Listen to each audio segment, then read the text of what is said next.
जीवन बगिया ऐसी उलझी, फूल उगे कम, कांटे ज्यादा, सिमटा जीवन, डूबी सांसें, आना है तो अब भी आजा।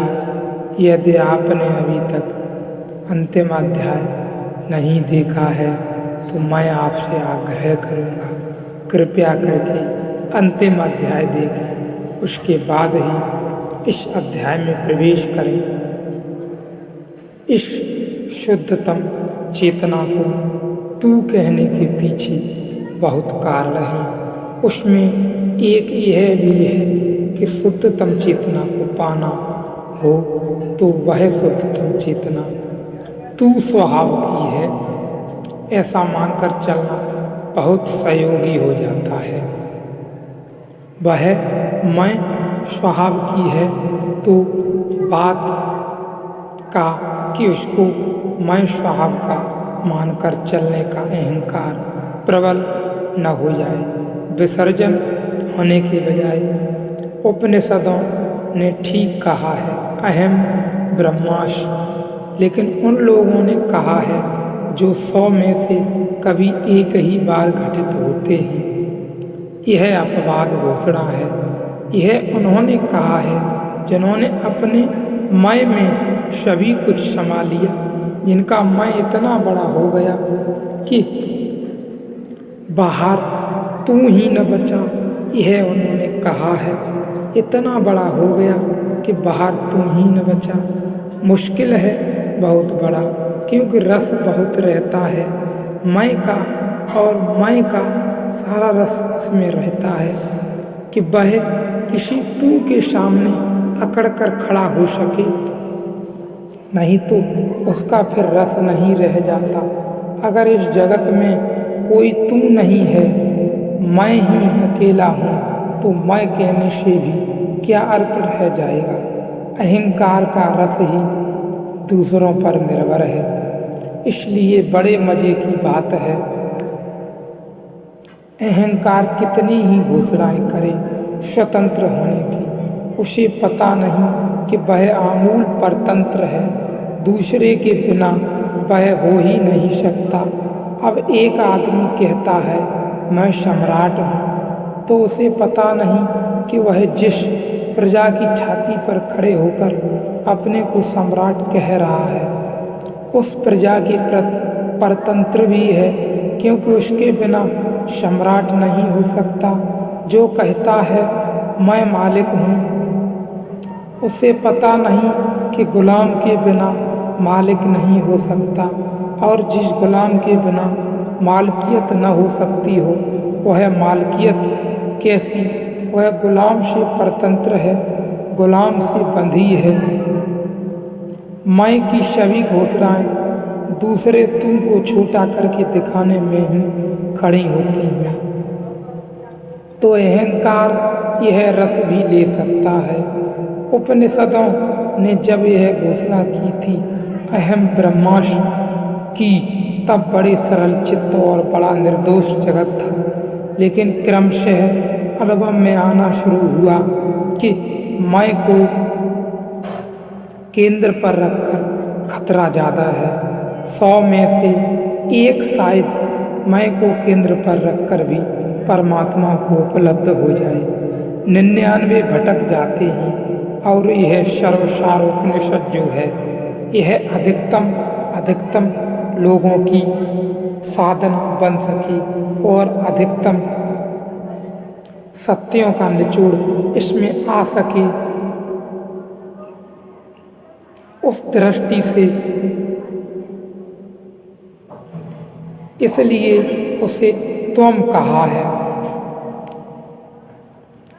अहम का ब्रह्मास्मि नहीं कहा है कि वह तू स्वभाव वाला है। इसलिए पहले से ही तैयारी रखना कि उसकी तरफ जाने का मतलब है मैं को मिटाना। उसकी यात्रा में मैं के विसर्जन की यात्रा है।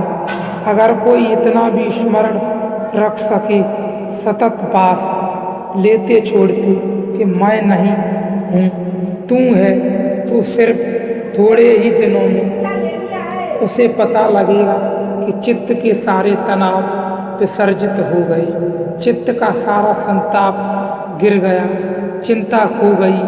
क्योंकि चिंता के लिए, संताप के लिए, तनाव में मैं की खुटी बिल्कुल जरूरी है।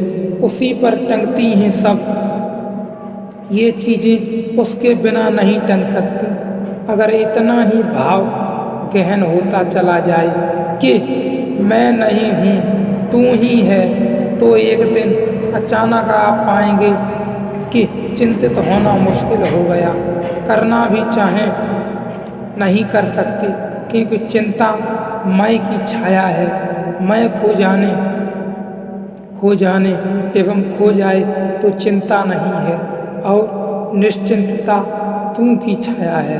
तू का भाव प्रगाढ़ हो जाए कि तू ही है, तो निश्चिंतता अपने आप फलित हो जाती है। नीत्शे ने जीवन भर चेष्टा की इस भांति जीने की जैसे परमात्मा नहीं है। घोषणा की कि वह रहा भी हो कभी भी, अब मर चुका है। लेकिन नीत्शे ऐसे अद्भुत प्रतिभाशाली व्यक्ति था, उसी हैसियत का था जैसे कोई बुद्ध या जैसे कोई कृष्ण, उतनी तीव्र मेधा का व्यक्ति था।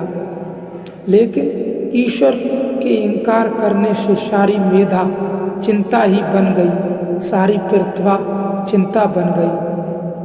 और जब छोटी मोटी प्रतिभा वाले लोग चिंतित होते हैं तो उनकी चिंता भी छोटी होती है। ध्यान रखना, जब महाप्रतिभा वाले लोग चिंतित होते हैं तो उनकी चिंता भी महान हो जाती है। तो नीत्शे के लिए सिवाय पागल होने की कोई उपाय न बचा, विक्षिप्तता ही फलित हुई। इतनी बड़ी प्रतिभा थी कि छोटी मोटी चिंता तो ऐसे व्यक्ति को होती ही नहीं। महाचिंता फलित हुई।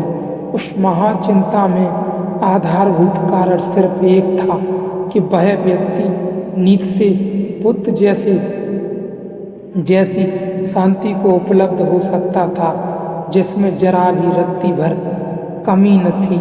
लेकिन यह हजारों पागलों के पागलपन को अकेला उपलब्ध हो गया, और एकमात्र कारण कि पूरे व्यक्ति तत्व को मैं के आधार पर खड़ा करने की कोशिश की। नीत्शे ने लिखा है अपनी डायरी में कि अगर कहीं कोई परमात्मा है तो पहले मैं ही परमात्मा होना चाहूँगा। उससे नंबर दो ही जगह हो सकती है। अगर कोई परमात्मा हो ही सकता है तो मुझ में ही ऐसा क्या कमी है, ऐसी क्या कमी है। और अगर परमात्मा है ही तो कम से कम मैं उसे इनकार करने की घोषणा और स्वतंत्रता तो कर ही सकता हूँ कि नहीं। नीत्शे ने कहा, कम से कम इतनी बात के लिए तो मैं अत्यधिक हो सकता हूँ कि मैं कहता हूँ कि नहीं हो तुम, और इस बात के लिए मुझे मजबूर नहीं किया जा सकता कि ईश्वर है। ईश्वर भी मजबूर नहीं कर सकता। कम से कम इस मामले में मैं तो ईश्वर से भी श्रेष्ठ हो जाता हूँ। इतनी बात में कि तुझे भी होने के लिए कम से कम मेरी स्वीकृति चाहिए। अगर मैं इनकार करता हूँ तो मेरा भी उपाय नहीं कि कोई कि तू मुझे राजी कर ले कि तू है।